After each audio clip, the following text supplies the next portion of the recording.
Raider Nation, what's going on? It's Mitchell Renz here, host of the Raiders Report. And on today's show, we're going to be looking at Raiders OTA winners and losers. The silver and black, 10 practices in total. First practice started all the way back on May 20th. Final practice is going to be on June 6th. But what I like to do with this show is kind of just illustrate some of the players that have been standing out. And I'll be real with y'all, in the offseason, this is more of best shape of life season. And when you get into the best shape of life season, there's usually a lot more good reports than there are bad reports. So we have a lot more winners than we do losers here. And I'll be real, even the losers are not so much of them practicing bad, but other guys showing out and putting them on a little bit of a hot seat. So if you don't know when the Raiders organized team practice activities were, here's where all the dates. We had 10 days in total, no live contact, but 7-on-7, 9-on-7, and 11-on-11 drills are permitted. This is just the time of the offseason where players and coaches can get, just accustomed to each other a little bit. You just got to go in there, try to learn the offenses. You can't really go out and really hit anybody, but just being able to go there, get some competition in. I do think OTAs is really built more for your rookies, your UDFAs, and for the Raiders, who are a much younger team than some other teams out there in the NFL. I think OTAs are a pretty solid thing. So I got 5 losers, but I do have 10 winners, and I have them ranked for you. Speaking of a ranking, if you ain't first, you're last. And right now, I am in a June sub battle with our 49ers report here at Chat Sports, and we're down. And quite frankly, if you want to lose to somebody that says bang, bang, Niner gang, that's up to you. I'm not losing to them. So I don't know what deal I got to make sure that we get more subs this month than the 49ers report. But go tell your Raiders friends, do you like the 49ers? If they answer no to that, tell them to subscribe to the Raiders Report, because I'll tell you this, I ain't losing to these freaking people right here. So coming up here on the show, we're going to get into the OTA losers first, and then we're going to go to the winners, simply because when I ask Alex, hey, do you want the good news or the bad news? She's always like, give me the bad news first. So first, we're going to go through the OTA losers, then the winners, and like I said, I have these guys ranked, and we're going to start from 5, work our way down. 5 is you're a loser. I mean that in the nice way. 1 is you're the biggest OTA loser. Let's go to number 5 here on the show. It's Ameer Abdullah. And I'll be real with you, I haven't heard anything bad about Abdullah in terms of what he's bringing to the table this upcoming year. And I think that he's going to be a third down back, pass catching ability, but also offers you a little bit on special teams. So Mitch, why is he a loser? The reason why Ameer Abdullah is a loser is because Dylan Laube has really been impressing people, and I'm starting to wonder, even though the Raiders brought Abdullah back, could you potentially see them cut Abdullah just to keep Dylan Laube, and that way you can keep another player on the roster? Let's go to number 4 here for our OTA losers. It's Anthony Brown, and based off of reports and based off of messages that I have received, Carter Bradley, the Raiders' UDFA quarterback, has outplayed and outshined Brown, and seems like he's been able to pick up this offense run by Luke Getsy a little bit simpler. Let's go to number 3 on our list. It's Jackson Powers Johnson, offensive lineman, and this guy has not practiced since May 21st. He left that practice early with an undisclosed injury, but I am making this video, just so y'all know, on Tuesday, June 4th, and on June 4th, I was told that he's dealing with a soft tissue injury. Now, the message I received said that I believe it's a hamstring injury, cannot confirm 100%. I do know that he's dealt with hip and groin issues back in 2023. The concussions where I was worried. Based off the message that I received today, it is not concussion related. It is soft tissue, which I don't like soft tissue injuries, but my biggest concern around Jackson Powers Johnson was the concussions, and I'll admit I was a little bit relieved once I got that information. So based off what I understand, it is a hamstring injury, still not 100% confirmed, just because the Raiders and all NFL teams don't have to tell you what the injury is, but I was told it was a hamstring injury. So with that being said, and It's not because JPJ did not do work when he was out there on the field. He was doing work. But for a player that fell out of the first round due to injuries and him now already being banged up, in my book, that makes him a loser at Raiders OTAs. Whether you want to agree with me, whether you don't, I don't quite frankly care. This is my opinion, but here's your opportunity to let me know your opinion. Scale it 1 to 10. What is your level of concern with Jackson Powers Johnson? 1, it's Mitch. It's freaking June, man. I ain't worried about it. 10, I'm really starting to worry and want to pull out my hair. It's going to be the pinned comment on today's show. Scroll on down and give me your answer. My level of concern for JPJ right now is a 6. And the only reason why it's a 6 is because of my expectations for him, the knowing of he needs to be healthy for this offensive line to succeed. He does have some injury issues in the past. Like, if this was August, it's a 10, right? Like, this is a starting offensive lineman as a rookie that's had injury concerns. I want JPJ out there. Dude's a freaking beast. Dude's a monster. And that is probably more the reason why I am a little bit more concerned. So, Jackson, hope you're okay, man. I want to see you out there 100%. Let's go to number 2 here. It's Darian Butler. And Butler has yet to practice. He has yet to participate. Another player that's been battling some injuries throughout the entirety of his career. I know he's got ties to AP, but a lot of the other linebackers have been looking pretty damn good. And on top of that, Tommy Eichenberg, he's going to be the middle linebacker backup to a guy like Robert Spillane. But that means the biggest Raiders OTA loser to me is Michael Gallup. And I don't think a lot of people amongst the nation will put Gallup in this list, but I'll also say this. There's not a single person that has a Raiders podcast, that is on Raiders radio, that is anything Raiders related, that has the inside information that we do on Gallup, because we got a Cowboys guy here at Chat Sports that's very well tied in. And knowing Gallup's injury past and knowing that we were told that Gallup basically has one leg and that he has yet to be able to find the football field due to some injuries, like, that does scare me. And to me, that does make me nervous at Gallup because, yes, the Raiders did sign him to a 1-year deal, up to $3 million. But it's up to $3 million. They can get out of that contract if he's not 100% healthy. And with mandatory minicamp right around the corner, like, I'm making this video on Tuesday, June 4th. Mandatory minicamp next Monday, so 6 days from now. I'm just telling y'all right now, like, that's when the physicals have to happen. If Gallup fails that physical, that makes him even bigger of a loser. The reason why he's a loser, because he was unable to practice, and a lot of the wide receivers were unable to practice, and that just gives more extra time, more reps to guys like Brock Bowers, and that Michael Mayer is going to be an interesting target. Trey Tucker, also going to be an interesting target to throw out there. Coming up next here on the show, though, we're going to get into the good part, the part that I actually like. I don't like calling any Raiders player a loser. That might surprise you. I am a very honest person. I'm a very open book. I think it's why the Raiders Report has grown up to close to 170,000 subscribers, but man, it's June. I don't like calling anyone a loser. We're going to get into the winners here in just a moment. Before I do, you're a loser if you don't get your dad anything for Father's Day. If you're a dad out there, maybe you're a grandpa, and your son, right? Maybe he's a dad. If you don't get your kid anything and he's a dad, you're a loser on top of that. Now, I know that buying stuff for your dad, it's tough because I'm kind of the same way as my dad. I'm like, I don't really need anything. I'm good, right? Like my dad's the king of save your money, we'll spend it when we're together. And I appreciate that, don't get me wrong. But I also think that there's nothing wrong with once in a while, you see your dad, and maybe you're going to a Raiders game this year with your father, and maybe you're going with, I don't know, your grandpa, whoever it is, get him something special. And we got some awesome Father's Day stuff at chatsports.com/RaidersDad.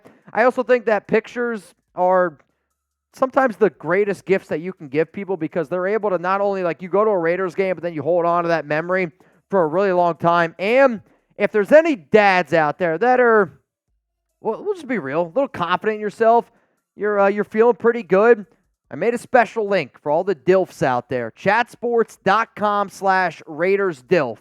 Just saying, if you think that you're a DILF, you can click that link as well, which is also going to be available to you down in the comments, down in the description of today's show. Happy Father's Day. It's coming up very, very quickly. All right, here we go. Raiders OTA winners on the offensive side of the football. I'm going to go with Michael Mayer. He dropped 10 pounds. He looks a lot faster according to reports, and he is going to get some usage in this Luke Getsy offense because I know Bowers is going to get a lot of attention, but I actually think that Mayer might line up more than Bowers at the natural tight end position. A lot of 12 personnel. Mayer's about to have himself a hell of a year. Let's go to number 4 here. I'm going to throw in the quarterbacks here of Aidan O'Connell, Gardner Minshew.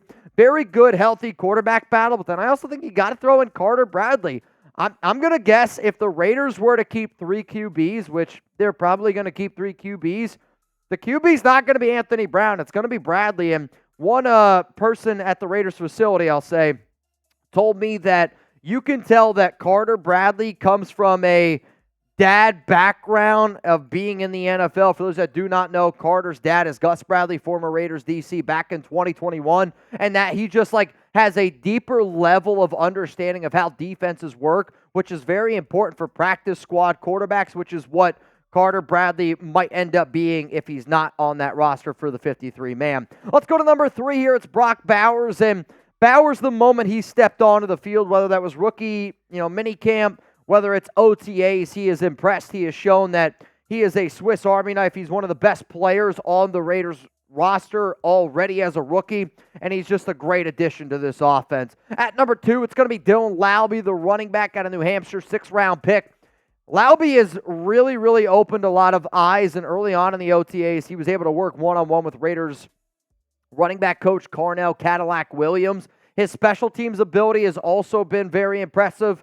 His ability to catch the football. What's really going to limit Laube is if he's bad at pass blocking or if he's unable to hang on to the football. But I'm telling you this right now, Laube is really, really opening some eyes. And then, to me, the biggest winner on the offensive side of the football, it's got to be Thayer Munford.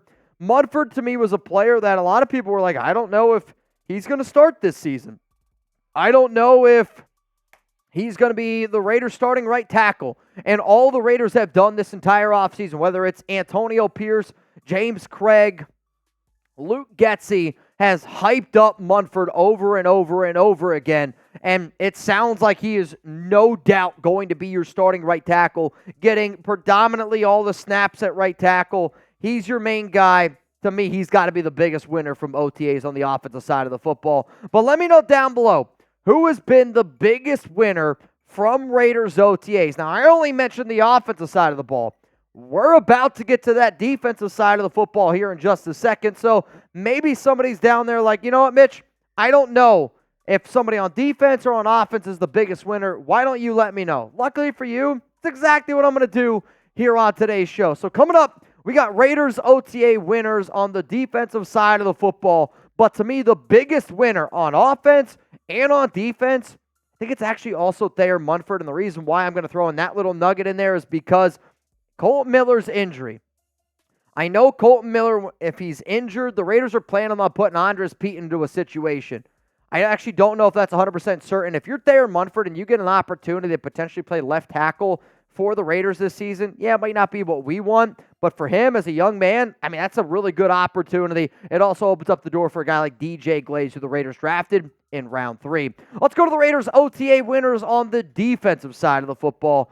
Malcolm Koonce has got to be on here. Now, he spoke to the media on Tuesday, and he was a humble leader. He might not admit that he's a leader, but you could definitely tell that this coaching staff is relying on this young man right here who's getting ready to get into his 4th year in the NFL.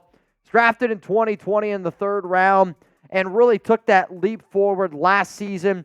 He's got the spark. He's got the leadership. He's got a lot of good things going for him in a contract year, and he really showed out during OTAs. Let's go to number 4 here. It's Christian Wilkins, and time again, people talk about how good Wilkins is, the energy that he brings, the charisma, it's contagious.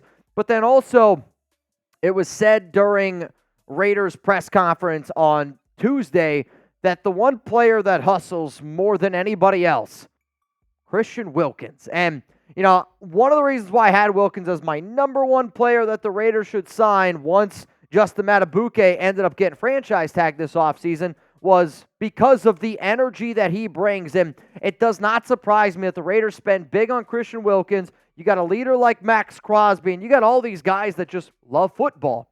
Loving football in May is not easy, especially when you're making millions of dollars, because for a lot of these guys, it's a job.